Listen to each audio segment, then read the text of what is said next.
मित्रांनो, 1 लिटर पेट्रोलची मूळ किंमत किती आणि सरकार आपल्याकडून किती पैसे घेतं, चला बघूया या व्हिडिओमध्ये. मित्रांनो, जर पेट्रोल म्हटलं तर आपल्याला कच्चे तेल आणावे लागते, त्याचं शुद्धीकरण करावे लागते, नंतर त्याची वाहतूक वगैरे हे सगळं खर्च पकडून आपल्याला मूळ तेलाची किंमत ठरते. तर बघूया 1 लिटर पेट्रोलची मूळ किंमत. एक स्पेसिफिक राज्य पकडलं, मुंबई महाराष्ट्र पकडलं तर त्याच्यामध्ये कच्च्या तेलाची किंमत आपण 39 रुपये आहे आता. तर शुद्धीकरण वाहतूक वगैरे पकडलं, शुद्धीकरण आणि वाहतूक 14 रुपये पकडलं तर मूळ तेलाची किंमत 53 रुपये पडते आपल्याला. नंतर एक्साईज ड्युटी जे केंद्र सरकार आपल्यावर लावतं ते 22 रुपये लावते सध्या, आणि वॅट जे आपल्या राज्य सरकार लावतं ते 24 रुपये लावते. अशा प्रकारे 22 आणि 24 प्लस त्याच्यावर डीलर कमिशन जे विकणार आहेत त्याच्या कमिशन 4.5 रुपये पकडलं. 53 प्लस 22 प्लस 24 प्लस 4.5 असं 103 रुपये लिटर पेट्रोल आपल्याला आता दिलं जातं सरकारकडून.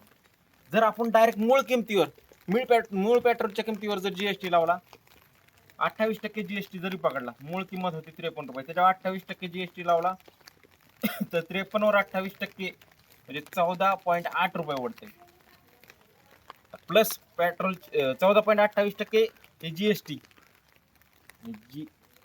मूळ किंमत प्लस जीएसटी 67 रुपये 84 पैसे एवढं आपल्याला पेट्रोल पडते. 28 रुपये जर जीएसटी लावला, त्याच्यात जर आपण डीलर कमिशन पकडले 3 रुपये तर 70 रुपये 84 पैसे एवढं पेट्रोल आपल्याला जीएसटी नुसार मिळायला पाहिजे. नवीन नियमाप्रमाणे 18% जर जीएसटी लावला तर ते 9.54 येते.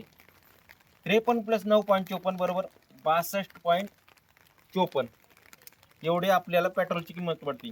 त्याच्यावर जर डीलर कमिशन लावलं 3 रुपये तर 65.54 रुपये आपल्याला पेट्रोल पडायला पाहिजे. जर 28% पकडलं तर 70.84 यांनी, जर 18% पकडलं तर 65.54 रुपये, आणि सरकार आपल्याकडून घेते 104 रुपये. मित्रांनो, तुम्हाला काय वाटतं पेट्रोलचं रेट एवढं काय आहे? नक्की कमेंट करून सांगा आणि तुमच्या मित्रांपर्यंत शेअर करा हा व्हिडिओ. चला, बाय बाय.